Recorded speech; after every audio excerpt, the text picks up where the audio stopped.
I do believe with the intentional relationship. Obviously, a lot of people like networking, and a lot of people, especially when they started in the commercial multifamily space, they tend to attend every single meetup, every single networking, Zoom, everything like that. That's great. But be intentional though. Do your homework. What are you looking for? What kind of customer base for your multifamily investment going to look like? Because as you know, that not every multifamily is created equally. Welcome to the How to Scale Commercial Real Estate Show. Whether you are an active or passive investor, we'll teach you how to scale your real estate investing business into something big. Hendra Tambunan has been involved in multiple multifamily projects with over 1,500 doors as both a general and a limited partner. Additionally, he's involved in commercial-grade short-term rentals, and he also leads the San Francisco chapter of Multifamily and more. Hendra, welcome to the show. Thank you for having me, Sam. Hey, the pleasure's mine. Hendra, there are 3 questions I ask every guest who comes on the show. In 90 seconds or less, can you tell me, where did you start, where are you now, and how did you get there? Well, for me, I started with, like everybody else, started with single family home, start seeing and realizing it's not scalable fast enough, start looking into things, the ways to scale up, and always going back to commercial multifamily because that's a part of the force appreciation that I can go deeper later on. But that's what my main focus right now, is basically focusing on a commercial grade multifamily. And in terms of the scaling up, well, it's a team sport. Well, you basically team up with people, and that's how you scale up, and that's make you scale up a lot faster in this kind of asset class. How long ago did you make, because I think at one point you were investing in single family. When did you make that switch from single to multifamily? That was like 3 years ago. Okay. Yeah. All right. And it's been a wild ride in multifamily. You know, these last 3 years, we've seen incredible price appreciation.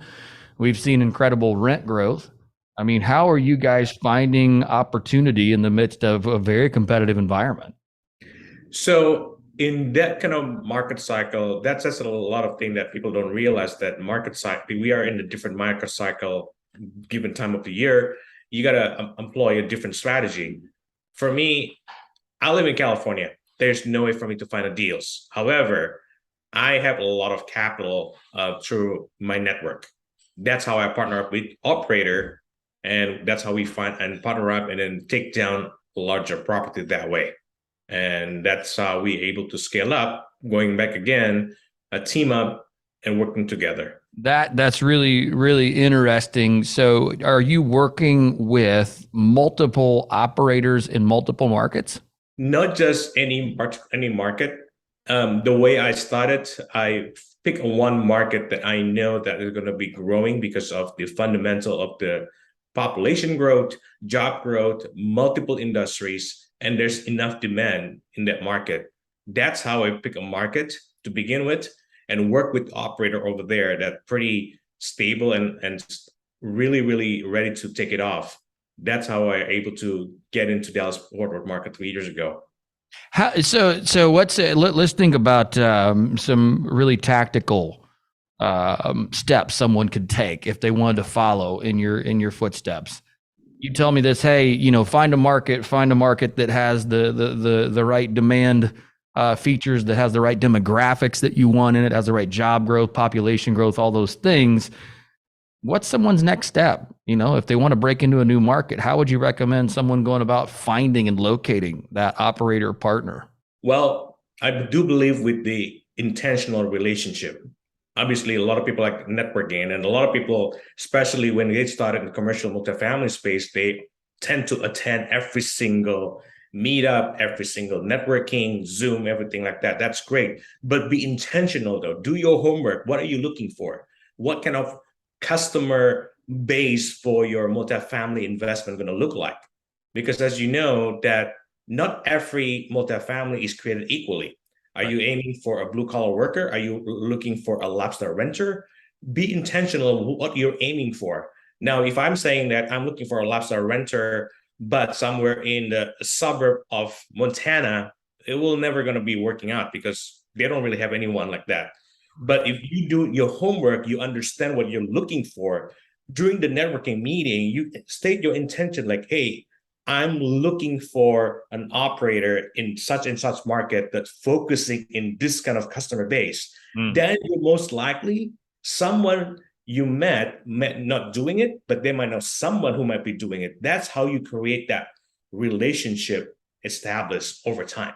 Right. Right. Yeah. I mean, because that's it. Is out of the gate. It is networking, but then defining the criteria of what it is you're looking for, which brings yet the next question, which is how do we define that criteria? What did you do? Well, for me, I'm looking for my mission, and when I invest in multifamily, is always going to be creating a clean and safe environment and affordable. Those aiming for a worker that can never afford it, but doesn't mean that we're going to take advantage of them. But we're trying to create a clean, safe, and affordable environment for them while we're still able to providing a good return for our investor as a partner. So if you see it, this can be create like a win-win-win solution for everyone. That's the intention of when I jump into commercial multifamily space. So with that kind of understanding, I know that I'm not going to looking for like a property in San Francisco or LA because that's a little bit different market. But I'm looking for a bread and butter where there's a manufacturing heavy industry that people can never really afford a house, but they still can be provided with those quality of living. So that's kind of the market that I'm looking for. It could be the Sun Belt, could be in the suburb of the Sun Belt, and then also looking for the population growth and job growth. Some people looking for MSA like maybe like 400,000 and above or 250,000 and above. That's something that you have to do your homework on because everybody criteria is going to be different. And then looking the sector of the industry that you're of your target market too. It's not going to be one size fits all. Some area may be focusing on farming. Some area may be focused on manufacturing. And again, that's a part of the homework that you have to do. How stable is that industry? Because just like market cycle that we are in, everything is cyclical. I mean, right now, electric vehicles manufacturing is pretty hot, but who knows, like 10 years, 15 years from now, right? But farming for me is pretty stable. But again, farming has also come with some, cycles too, that who knows, maybe lab food being created like Beyond Meats or something like that down the road. I don't know, right? But again, you got to be, forward looking in terms of industry that you're really focusing on. Absolutely. Absolutely. Tell me this. I know you and I talked about this a little bit off air. You guys are doing something outside of the syndication model. What are you guys currently doing? I know you're moving into markets, you're selecting your operators, you're involved in multifamily, but you're structuring the deals a little bit differently. What are you guys doing? Well, my main focus has been shifting a little bit. I'm still doing some syndication, but also start shifting into joint venture. Joint ventures, rather than like syndication, it's still taking down commercial multifamily. But in the case like joint venture, everybody is an active participant in the deals, rather than just like passive and active like typical syndication does. So in this case, there's some opportunities in this current market cycle, given that higher interest rates still, that for smaller property that we can take it down. And the idea is just like everybody just chip in, and then that way that we can keep the property for a longer term. That's the whole intention, rather than like looking for 5, 6, 7 years. Now we're planning to keep it for a longer time and then eventually passing it to our next generation, which is our kids. So that's the only reason that we do it that way rather than a syndication model. So I guess that requires, I would think, one, high net worth investors, that can bring the capital to the table. Is there a deal size that you're working with that fits your buy box for a joint venture right now?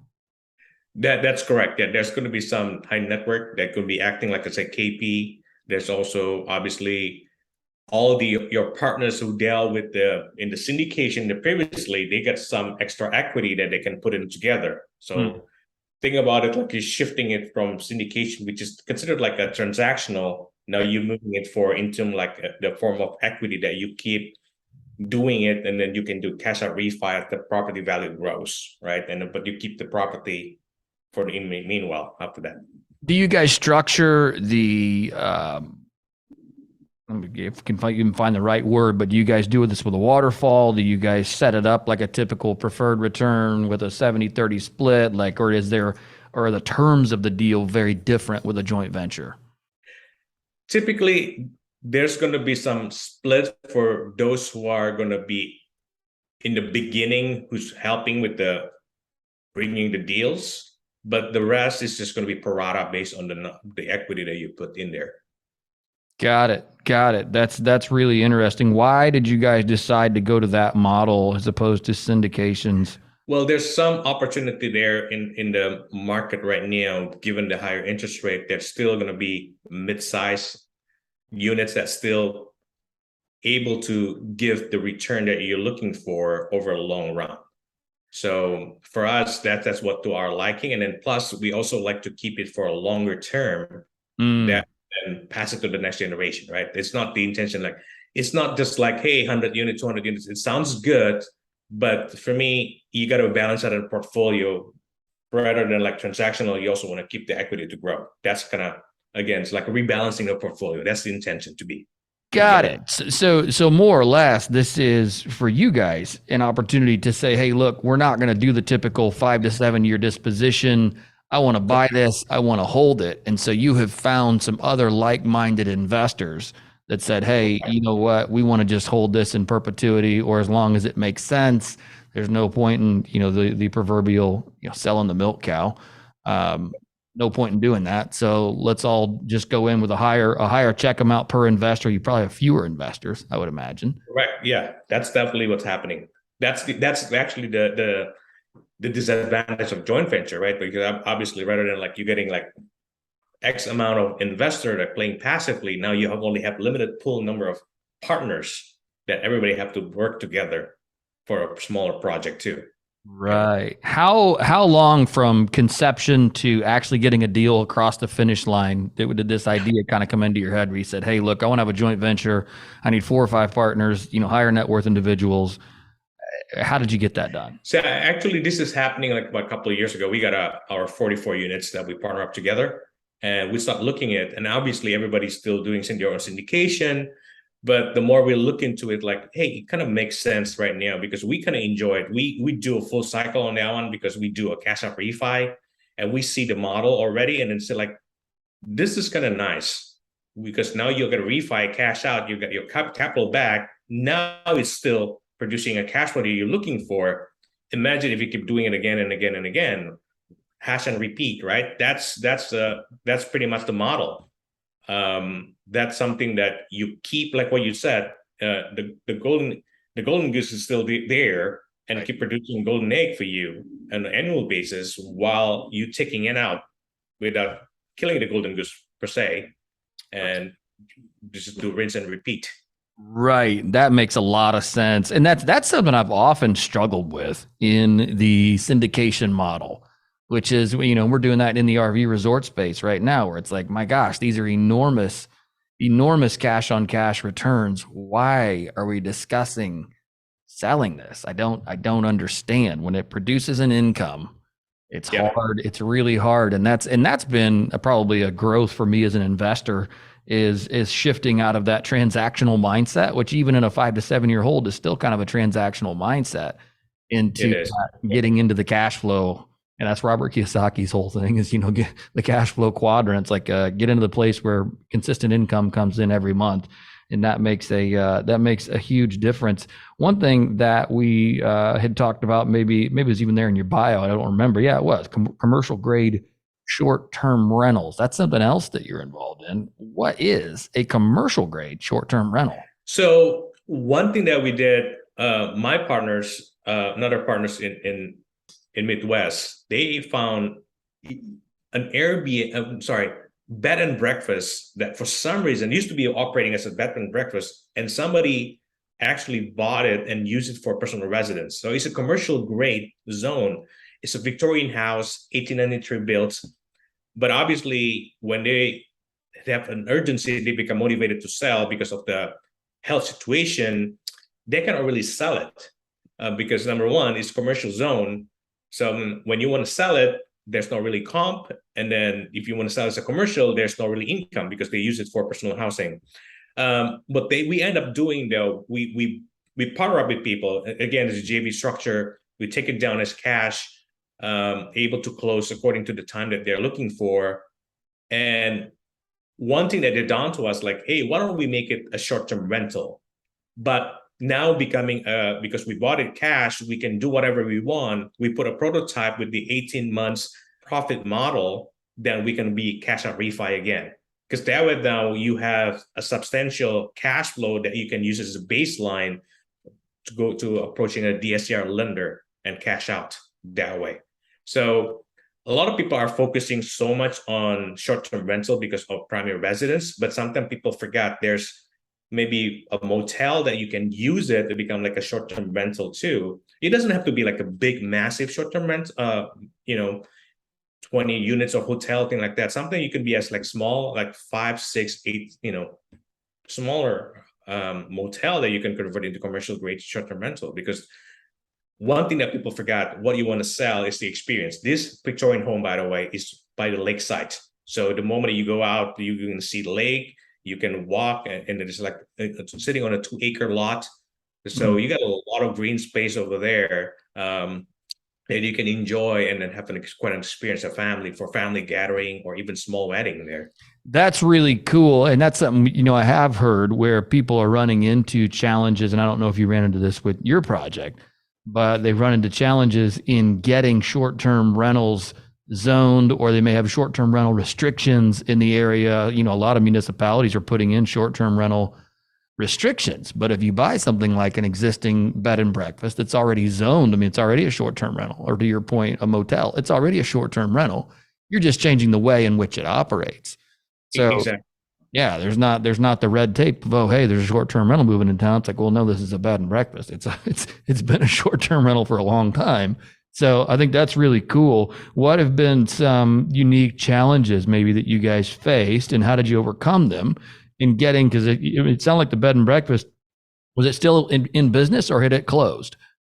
Yeah, it was closed way back then. Wow. And then it got converted into a single family residence. Now, when we do have a pushback from neighboring, because we tell they are afraid the typical bed and Airbnb, typically like a party school, party goers, right? It a lot of nuisance, right? Noise problem. But we bring it up to the hearing, by the way. This is located in an unincorporated area, so obviously already commercially zoned.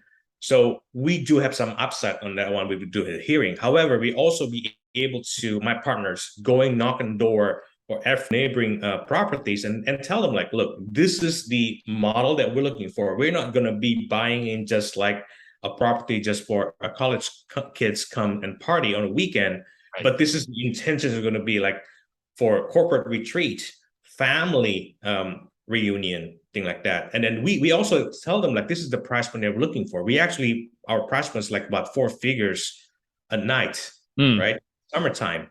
And then during wintertime, this is in Midwest, lakeside. As you imagine, the wintertime is very cold, but still going to be less than a higher triple digit. So we tell them, like, look, how many college kids can afford that kind of thing? Even though it's like 8 bedroom, but still that's going to be too massive for them. We're not going to be letting any college kids coming in and have a party and then costing a lot of issue for you guys. So we are able to get buy-in before even the hearing. So during the hearing, we just basically just a stamp of approval, formalize. Got it. Oh, that's really, really cool. How have you guys found an effect, or what have you done to effectively manage that from a long or from a distance? So my business model, again, I live in California, West Coast. I always invest out of state because I always partner up with people who is acting as an operator who's living over there as opposed on the ground. So that's always our model working. I come in the position of coming in from capital raise for the syndication perspective there, but I also come from the asset management and as well as the deal structured and some ideation, obviously, in planning in some of the execution. Got it. That's really, really cool. I love that. So you said in 18 months, your plan was to buy that commercial grade short-term rental, turn it in, actually get the business running, and then do a cash out refi on that. Have you been able to implement that? No, we are still in about September. Right now we're in 9 months. We still have 9 more months to go. But so far it's hitting on the dot what we're looking for. This summer we're probably going to be exceeding the plan. Gotcha. That's really cool. That is really, really cool. If you were to rewind, say, I don't know how long, again, I didn't get that maybe in the intro there, but how long you've been investing in commercial real estate. But if you were to rewind the tape, what is one thing maybe that you would do differently if you could?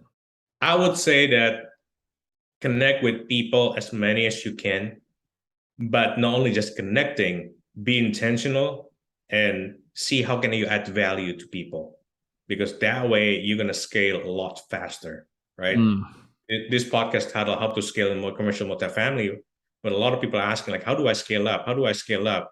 Well, you scale up when you scale yourself up first by adding value to other people. That you're going to be getting a lot of opportunity and deals coming your way.